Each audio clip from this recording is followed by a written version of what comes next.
Hi there, I'm Suzanne Gose of Flip Flop Spanish and Spanish Geniuses. I'm a homeschooling mom of 5, have been homeschooling for over 20 years and was a public school teacher before that.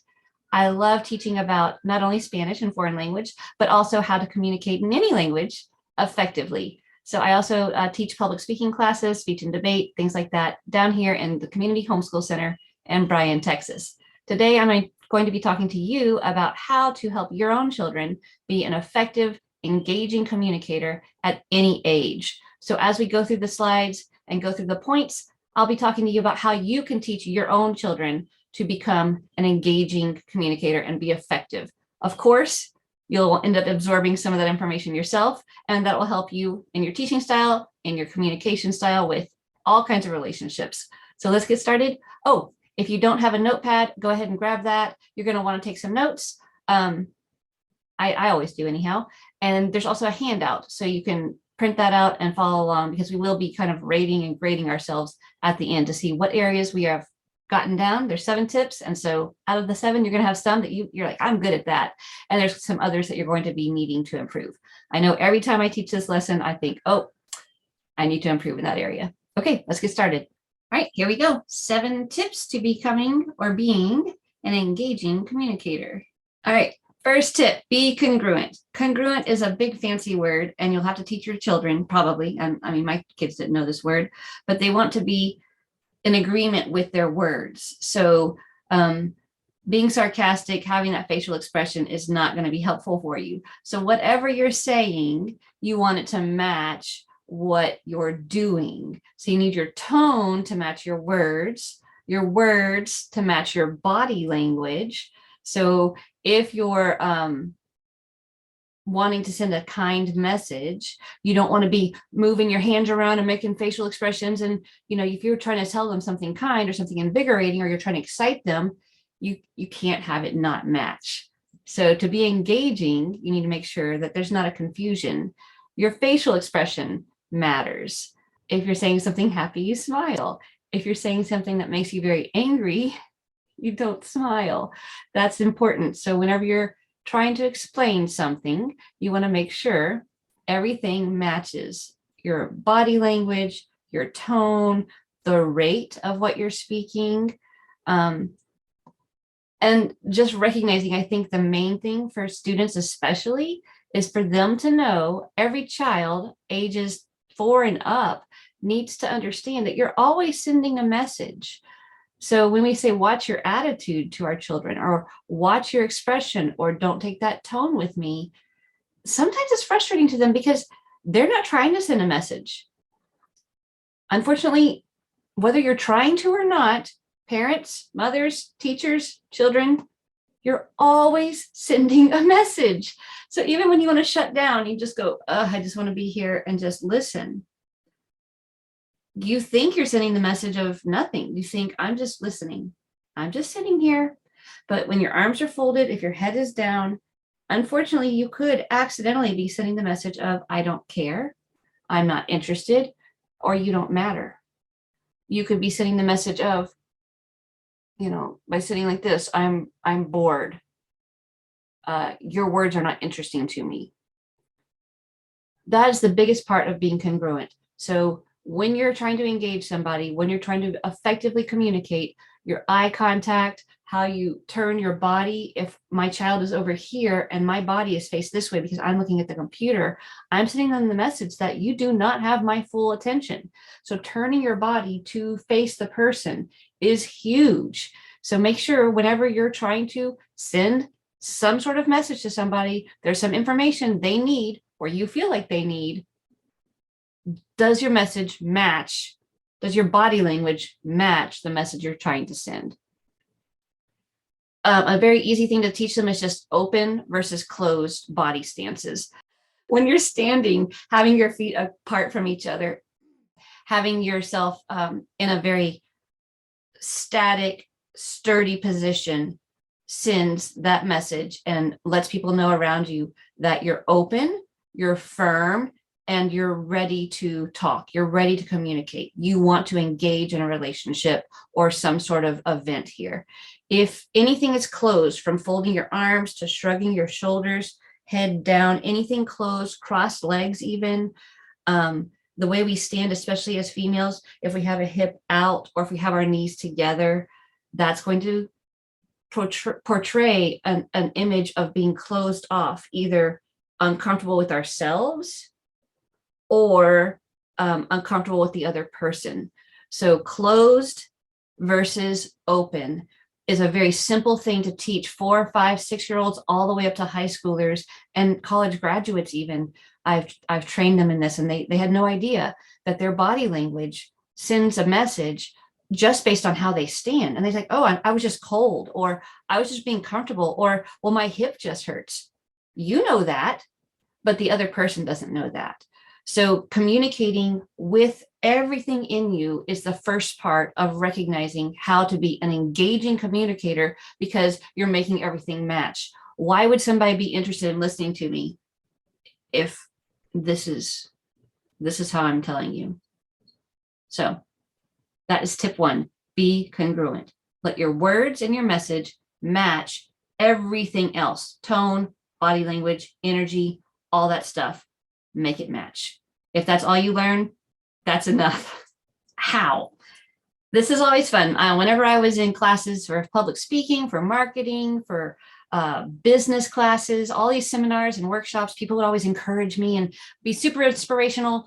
And then they would say, do this or do that. And they didn't really like me being in the audience, because I would raise my hand and say, okay, but how? So I don't want to give you all these tips and not tell you how. So how do you teach your children this? Because we know if we just say it to them, that's not enough all the time. And so we have to train them. So how do we train them? We practice with role play. The favorite thing for kids to do is to do it the wrong way. It's super intentional. It's super effective to kind of give your kid permission to pull back into the recesses of their mind and remember a time when their voice and their tone was not congruent with their message. So make sure they know this is how we don't do it, and let them be sarcastic. Let them say, I really love you, Mom, and glare. And everybody will giggle. Yes, I'm happy to clean my room right now. Whatever it is. Mom, I need to tell you something that's really important to me. Is this going to be effective? Is this going to be engaging? Is this going to be something that somebody wants to listen to when your face is scowly and your tone is down? So as soon as they do it the wrong way, 2 or 3 different ways, then you say, okay, how can we change that? What should we do to make it a lot easier to listen to? And just little short snippets, 1 or 2 sentences. So this also will help you whenever they do have the bad attitude, because they will, right? They'll have a bad attitude. They'll say something in a sassy tone or a disrespectful attitude or facial expressions. And you'll say, oh, were you practicing the wrong way to communicate with me? And they'll remember, and they'll say, oh, no, ma'am. I mean, yes, ma'am, I was. Eyes up, chin up, shoulders back, stance open. Let's try again. It's going to go so far for them and for you whenever you recognize, oh, I have a tone that's hard for my children to listen to right now. I have a tone that's hard for my husband to listen to. My body language is sending something that's not helpful right now. So practicing the wrong way and then practicing the right way. 5 or 10 minutes, once or twice. I mean, I'm not even going to say a week. That's too much. Once or twice. And then whenever you see the slide back, do it again. Hey, let's practice being engaging communicators. You can show them the video and show them how I'm doing it in a wrong way. And, I really love you. And so that'll make them laugh. Laughter is a great way to teach. Tip 2, be interesting. So to be interesting means to hold or to catch someone's attention. You need to gauge your audience. When you gauge your audience, that means, who are you talking to? If you're talking to a bunch of 8-year-olds who are ready to go outside and play on the playground, or if you're talking to teenagers who just woke up, figure out what's their interest level right now. What are they naturally interested in at this moment? Because you're going to have to compete with that. So how important is your message? How effective is it? Can they pay attention yet? So gauging your audience, it could be just your own child, one child. It could be all of your children together. It could be your entire family.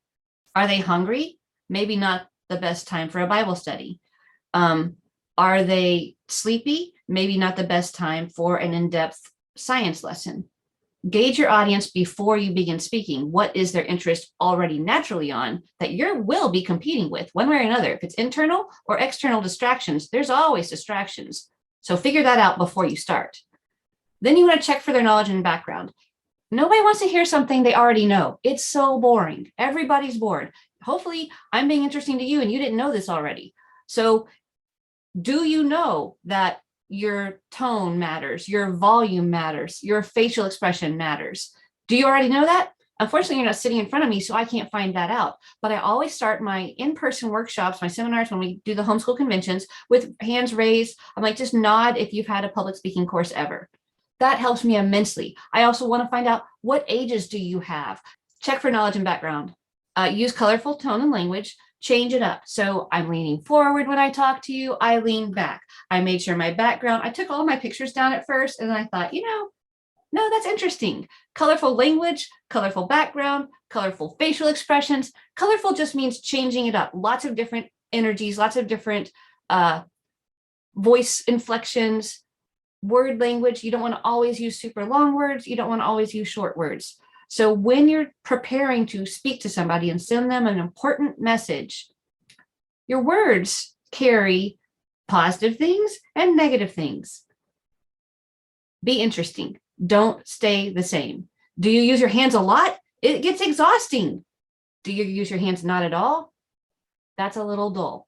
So you want to change things up from when you speak, your volume, your rate, the pitch of your voice, and what type of language you're using to communicate. Be interesting in the way, the vehicle of your speech, not just the message itself. Hopefully the message is already interesting. Hopefully it's already important to them, but it doesn't hurt to help them to see the importance. This is the biggest point. Be interested in your own message. If you don't care, they're going to know it. They're just going to know. This is why I outsource, I won't say which classes. Some of my subjects that I teach my own children, I am simply not interested in. That's not good. So find a teacher who is interested in that particular subject matter and let them teach it. So if you have a bad history with something, or you don't like talking about something and you're not interested in it, find somebody who is, to send that very important message to your children. And that's why we have great, the Community Homeschool Center down here in Bryan. You have lots of options. You have co-ops. If you're not interested in your own message, it's going to show. If you're the only one that can send the message to them, get interested. Find some part about it that is interesting to you before you try to communicate that to your own children. How? You're like, that's great, Suzanne, but how do I do it? Okay, so this is really gutting to do, but it's important. You want to look back at times you were bored. Was it true, kind, and necessary? Was that message even necessary to say?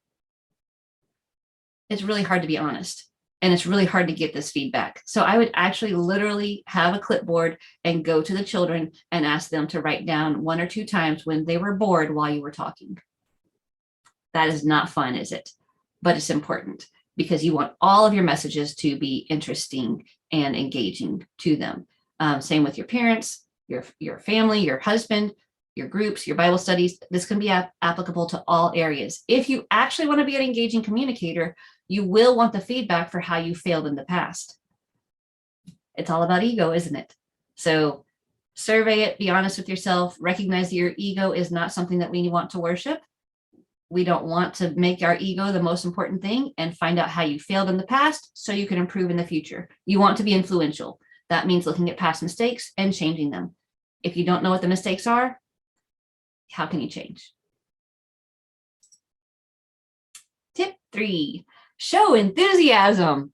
That kind of goes along with interesting, right? So to be enthusiastic is to show intense and eager enjoyment. You can't do it all the time. Some of us have a natural tenacity for this. It's already in our DNA. It's already in our structure, the way we already communicate, our vocabulary. Others of us are more subdued. I love those people. I love talking to people that are subdued. It's very calming for me. So you don't have to necessarily be like a rah-rah cheerleader, but you want to show enjoyment. That usually comes through the eyes and the way you lean forward. So these are the ways that you can show enthusiasm, but you want to be appropriate. So have appropriate energy. That means if you're at a nice dinner, you don't need to be jumping around or doing high kicks. If you're talking about something that's serious, let the enthusiasm show appropriately. So you're trying to train your children what's good and what's not good as far as being an effective influencer. I don't like that word influencer, but influential part of their arena. How big is their room? Right now, their room, their arena, their effective sphere is pretty small. So let's be effective in that sphere. And then as they get out in the world, it's going to grow bigger and bigger and bigger. And so there's something to be said for being enthusiastic and fun, but you don't want to be obnoxious. That gets to where people can't listen to you. So match the situation. If you're in a math lesson, you're enthusiastic about, oh yeah, we got that right. But you're not calling out cheers and chants and doing cartwheels every time they get a right answer. Appropriate. There we go. Don't be over the top. Sometimes we extroverts, we communicators, we go over the top. It's with purpose, but if it's over the top too often, people want to turn me down. They don't want to listen. It's too much. So make your stimulation effective and appropriate. How? Practice.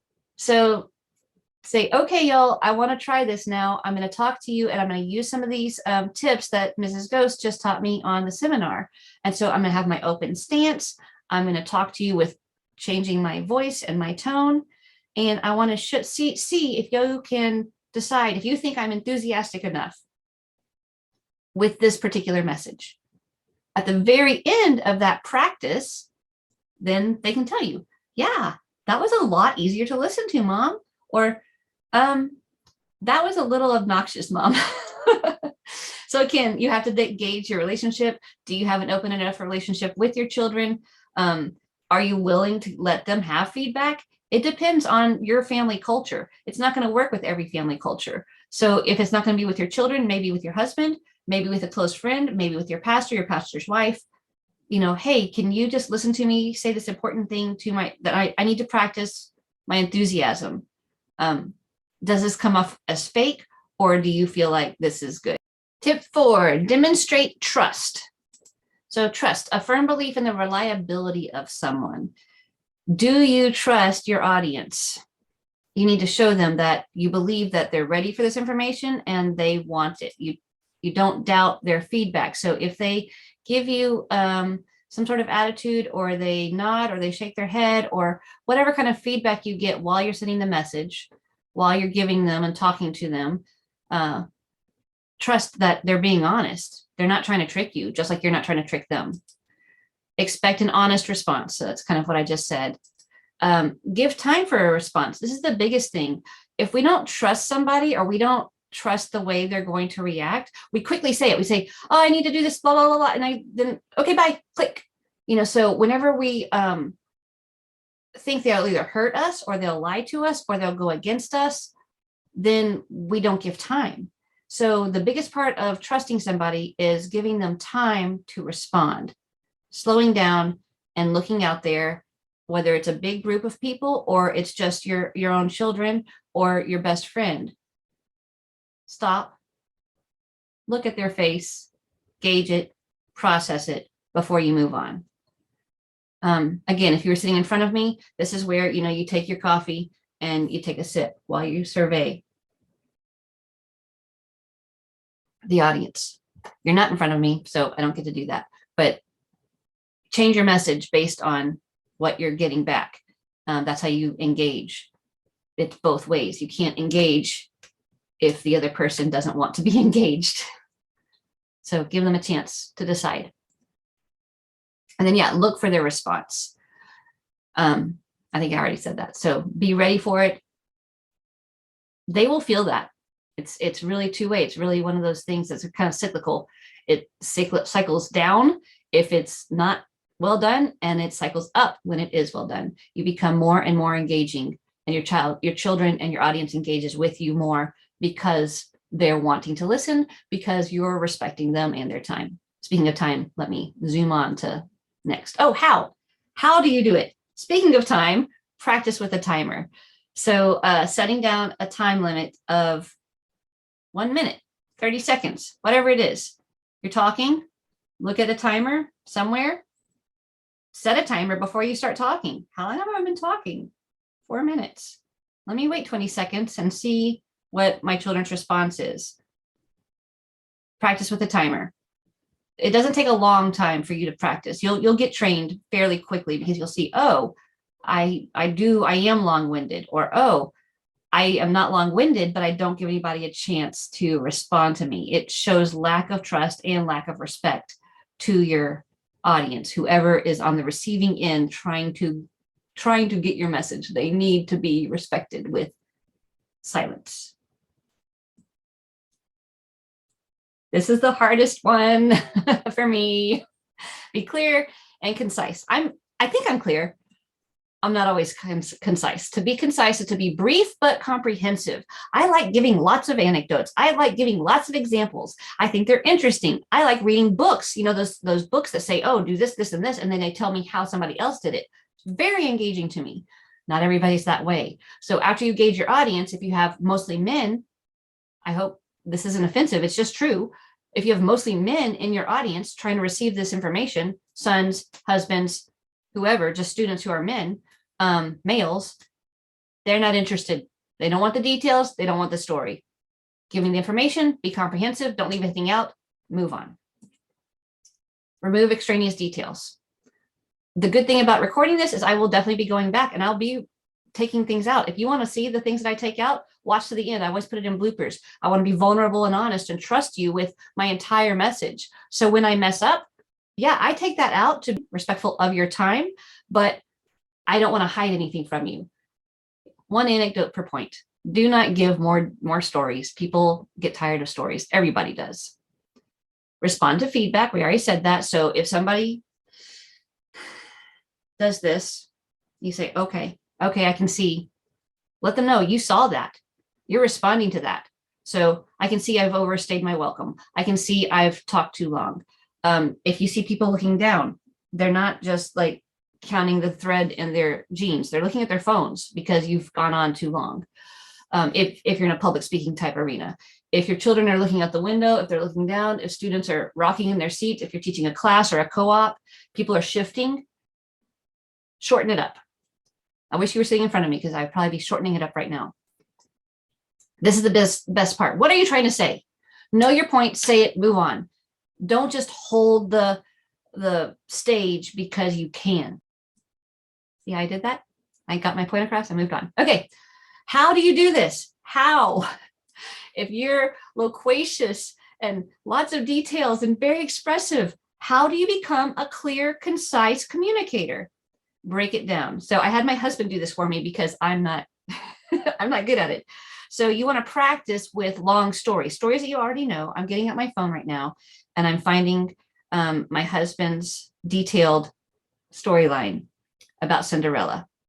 A princess was born to parents. The mom died. The dad married another woman. The daughters were bad. The dad dies. Cinderella is made a slave. Magic happens. Cinderella marries a prince. The nasty stepdaughters are relinquished somewhere else. Happily ever after. The end. And then they blow that up into a beautiful full-length feature movie. Practice. So take well-known stories from your history, from family folklore, from anything, and break it down to bullet points.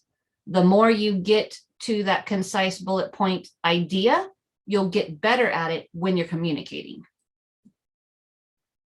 Tip 6, check for understanding. To be an engaging communicator, you need to make sure that you're actually getting through. So check for understanding. Understanding just means comprehension. Did they comprehend? They might have heard you. They might have even listened to you, but did they comprehend it? Are they getting the same message that you're sending? The word okay does not count. This is the worst habit, I think, out of every teacher in the entire universe. Public speaking, public school, private school, co-ops, and moms. We don't run with scissors, okay? Okay. That was not checking for understanding. We don't run with scissors. Why? Why would we not run with scissors, somebody? Did you hear what I said? Who can tell me back what I just said? What did you just hear when I said that? That's checking for understanding. The word okay is not. Pausing is sometimes enough. So when you're doing that trust thing that we talked about earlier, if you just pause, a lot of times a confused person will be like, hey, I'm confused. So pausing gives people a chance, and you'll know this about your audience or about your children if they'll speak up or if you need to ask. Does that make sense? Oh my goodness. When pastors say that, here's something really important. Does that make sense? And we all just go, because we feel like idiots if we say, no, that doesn't make sense. That's not helpful. That's one step above the word okay. So you need to remove the word okay and the question, does that make sense? Everybody's going to say yes, because they don't want to be the idiot that doesn't know what you're saying. So don't use that term. Check in a different way. What does that mean to you is good. So does that make sense? Is it bad? Because that's yes or no. What does that mean to you? And that's super good, especially if you're in a public speaking arena. What does that mean to you? Does anybody want to share what that meant to you in your life, in your situation right now?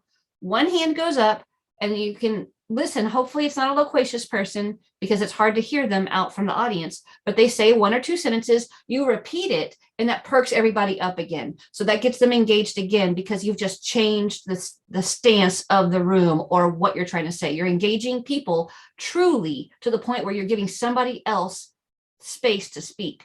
That's huge. That means you've increased trust, you've increased understanding, you're checking for understanding, and people that maybe didn't understand you might understand them. And you got feedback. That's huge. What does that mean to you? And then you sit back and then you watch everybody else. Don't just watch that person that's speaking to you. What is everybody else doing? Are they nodding? Are they going, So it's giving you another chance to gauge whether or not you're engaging in your message. How? So what did you hear me say? That's it for your little kids, for our 4-year-old. What did you hear me say? And then you can practice this back with your 4 and 5-year-olds. Whenever your 4-year-old's sending you a message, telling you something that's important to them, you can say to them, okay, what I just heard you say is your feelings are hurt, or you think that you deserve a bigger piece of cake. Tip 7, last tip. Here we are. Practice. If you want to be an engaging communicator, you have to practice all the time. That's not true. The more you practice, the faster you'll improve. What is practice? An actual application or use of an idea or method. Start with your children, maybe start with your husband, depends on your relationship and how you feel and how nervous you are when you speak or when you communicate.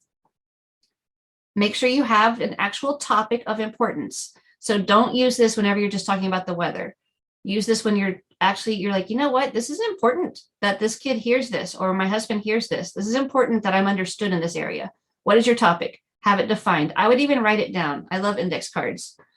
So Post-it notes, when you have a topic that you want to say, I'm probably not allowed to say Post-it notes. Yellow sticky notes, write it down on that.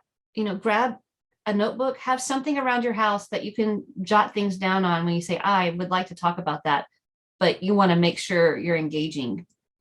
Choose your audience then. So what's your topic? What's your audience? Who's your audience? And then give them a checklist to give you feedback. So in the handout, you have a checklist that lets them know how you did on all these tips. Again, it's gutting. It's not fun. But do you actually want to be engaging? Do you want to be an effective, engaging communicator? And then be ready for feedback. So hugging your knees to your chest and folding your arms and looking down is not being ready for feedback. Be ready for feedback. Lean forward, nod, thank you. Okay, thank you. Don't defend. You just say, thank you. I do want to get better at that. So your one response is, thank you. It's difficult. You can do it. Okay, and but how? Here we are. I already said it. Get feedback.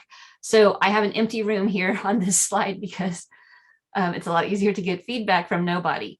So give yourself feedback. Practice in the mirror, practice on Zoom. Like this is what I'm doing, right? I'm watching myself after I record this to decide, is this well done? Do I need to redo one of these tips?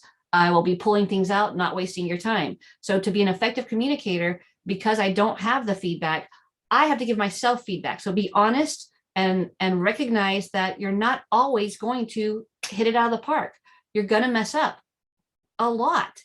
The great thing is nobody's grading you. The only grade is your relationship. So if you want to be truly a master at understanding and giving information, sending and receiving messages, then it takes a lot of practice, a lot of feedback, and then change based on that feedback. Just like you're teaching your children, right? They get their, is it right or wrong on their answers? You give them feedback, they change, they grow.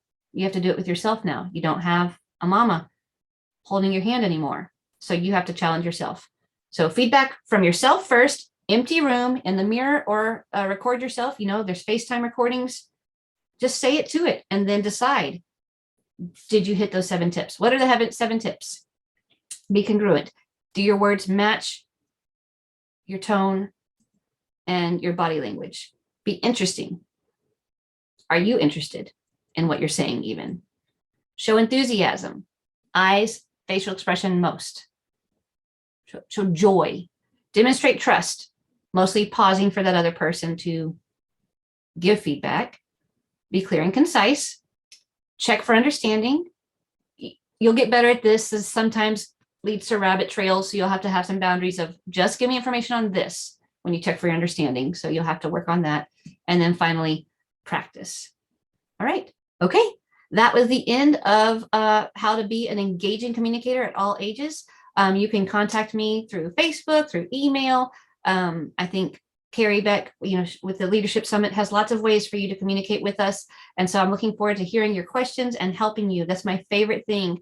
I love seeing progress, and I want to help you improve your life in all the different ways, from learning foreign language to communicating in English.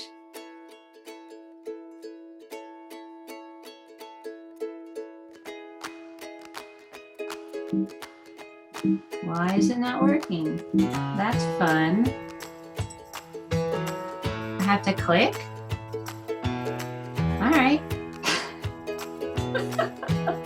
So I'm not going to stand up because I have my PJ pants on, but are you that super awesome homeschool mom that like literally just birthed your first child? Because that was me. I had a 3-month-old and I was trying to homeschool. There's nothing wrong with that. It just shows where you are. Do you actually need this information right now? You have 14, 15, and 16-year-olds? Or are you just preparing your mind and getting ready because you are that on top of things? You're so excited about homeschooling. So again, mostly in your eyes, your face, how much you open your mouth. These are all ways that will demonstrate whether you're not enthusiastic. It does not have to be high energy and lots of movements. You can have no arm movement at all and still raise your eyebrows, so eyebrows are a big part of being enthusiastic. I'm watching myself over with my eyebrows. All of us blondes old blondes, used to be blondes, that have light eyebrows, coloring them in whenever you have a public speaking type thing, making them darker really affects how much people can listen to you because you're more expressive. All these little tips and tricks that you never knew you would find with being an engaging communicator. I feel like that's super important as humans, that, yeah, I put my best face forward, but I also, I don't hide it, that's all. I'll probably put this part in the bloopers. Maybe that's why I have 50,000 flashcards in my Spanish curriculum. Here we go. I'm trying to find something. It's probably gonna go in the bloopers. Should I do it? I don't know. I have on my PJ pants. So this is not being ready for feedback. I don't know how I'll put that in.